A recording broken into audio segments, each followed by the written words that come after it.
Do not invade Kyiv. We have already lost this war. The police have Russia's captured pilot. Welcome to the news and please subscribe to our channel. To get notified when we post hot juicy news updates, please click on the notification bell. Signs emerge that Vladimir Putin's troops may now be laying the groundwork for an all-out assault on the capital. It might have been the honesty of a condemned man who had nothing left to lose, or it might have been due to the presence of severely burly Ukrainian soldiers watching from the back of the room. But when Lieutenant Colonel Maxim Kristop, a captured Russian pilot, was paraded before TV cameras in Kyiv on Friday afternoon, he gave much more than his name, rank and number. Shot down during the bombing raid last day, he confessed to dropping tons of bombs on civilian areas and begged Ukrainians to forgive him for his terrible crimes. He then issued an appeal to his Russian comrades now encircling Kyiv, where he himself is currently a prisoner of war. The invasion of such a huge city as Kyiv is pointless. It will lead to huge losses of life on both sides and huge destruction. He said, "I urge you to stop following criminal orders, stop fighting and stop killing civilians. You can see we have already lost this war." Maybe Mr. Kristop was trying to redeem himself, or maybe he was reciting an agreed line. With his face stony and his voice resigned, he gave little away. Beyond saying that he now expected to face a war crimes trial, the substance of his comments, though, did not seem in doubt whether an invasion of Kyiv is likely to lead to conflict into bloodshed of an altogether different league. Yet, on Friday, there seemed to be little sign of Russian forces heeding to Mr. Kristop's advice.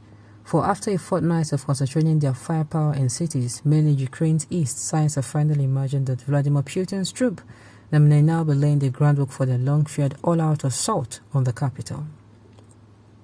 The first inklings of this emerged late on Thursday when photos emerged showing activity within the 14-mile-long armored convoy that has been lurking northwest of the capital.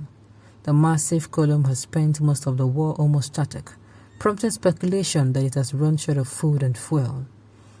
According to satellite imagery released by analysis firm Maxa Technologies, it has now split up and fanned out into towns and forests near Kyiv, with some of its artillery pieces raised into the firing positions. Armored units have also been seen pouring into towns near the Hostomel military airport northwest of Kyiv, apparently reinforcing Russian positions in the nearby satellite towns of Bucha and Irpin. The later two towns are already largely in Russian hands, ready to act as a forward operating base for a push into Kyiv proper. They are flowing rare elements closer to the advanced element, said one U.S. defense official. With the column already hit several times by Ukrainian defenses, it remains a possibility that the Russian troops are simply dispersing to avoid being sitting ducks. Britain's Ministry of Defense, though, believes it may be a repositioning for a renewed offensive. Logistical issues that have hampered the Russian advance persist, as does strong Ukrainian resistance, is said in its latest intelligence update. Russia is likely seeking to reset and reposition its forces for renewed offensive activity in the coming days. This will probably include operation against the capital, Kyiv. True, for most Kyiv residents, such operation may be the first time the sounds of war have come anywhere near their neighborhoods. Despite footage of Russian attack helicopters and missile-damaged block of flats near early on in the war, the capital has so far actually been largely spared. The violence meted out in other Ukrainian cities outside of the northwest, most of the city's suburbs remain uncontested, save for some small Russian incursions that were beaten back in the first few days.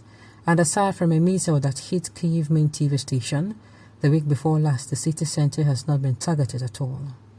On Thursday, though, Ukrainian defense officials released footage of a group of Russian tanks that tried to storm their way into the northeast suburb of Brevery the day before. The footage showed the group, which included vehicles carrying thermobaric weapons, being hit by Ukrainian drone missiles as they drove down the motorway. At least 4 of the 20-odd vehicles were crippled by huge explosions, with the rest of them then driving around in disarray. The senior Russian colonel was said to be among the casualties. The fact that the tanks were even driving information along an open road has surprised Western military experts. Russian forces, they say, still seem to think they can roll into Kyiv unopposed despite being beaten back several times already by the Ukrainian fools. You would only group in that way if you felt relatively secure from attack. Air Marshal Philip Osborne, a British military expert, told Sky News. The video proves that was a misjudgment. George Barros, a researcher with the US-based Institute for the Study of War, said the Kremlin had assigned suboptimal units so far taking Kyiv. The Russians took some of the worst units of the Russian army, harried them in a poor way, and told them to waltz into Kyiv, he added. In Brovary on Friday, a pile of smoke could be seen drifting up from the vanquished tanks, while an acid-burning smoke hung in the air. Ukrainian forces blocked off the road several miles from the attack site, saying the area was still unsafe to visit.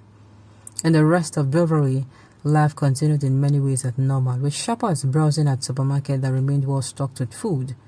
Along the main highways, large defenses were being erected, with emplacements being dug for tanks and militiamen filling up sandbags. However, the exodus of people from the city, which saw huge queues of traffic fleeing in the first few days, now seems if anything to have reversed. Quite a lot of my friends left Brovary at the beginning of the war to go stay in the countryside, said Anton, a Brovary resident, but some of them are coming back now as they are bored and they have nothing to do. The fighting does still seem far away. Although right now most of us don't go out very much, I'm not intending to leave myself. Vitaly Klitschko, Kyiv's mayor and the former world boxing champion, said on Friday that he believed there were nearly 2 million people still left in Kyiv, more than half of its normal 3.5 million population. He said that food supplies lying through the south of the city remained intact and there was enough to last at another fortnight. Many Ukrainians who had initially fled to western Kyiv, he added, were now returning, having dropped off children or vulnerable relatives near the Polish border. Yes, there are a lot of refugees who left west, but a lot are coming back to defend the country, he told Reuters. This is our home. We are staying here. We are not leaving anywhere. Fears over the sheer extent of bloodshed resulting from a Russian invasion of the capital may have been one of the reasons why Ukrainian officials chose to put Mr. Kristov before the media on Friday. He appeared alongside with two other captured pilots, Alexei Koslev and Alexei Galavonsky, at the headquarters of the Interfax news agency in what was officially billed as a news conference. All three also painted a picture of a Russian army that had vastly underestimated the challenges ahead and at times lied to its soldiers. Mr. Gavalonsky, who was shot down during the operations over the city of Nikolaev, said, "We were told that the Ukrainian air defenses were old and did not work properly, and that we'd never have to get into actual fight. Then I was shot down and realized that the defenses work perfectly well."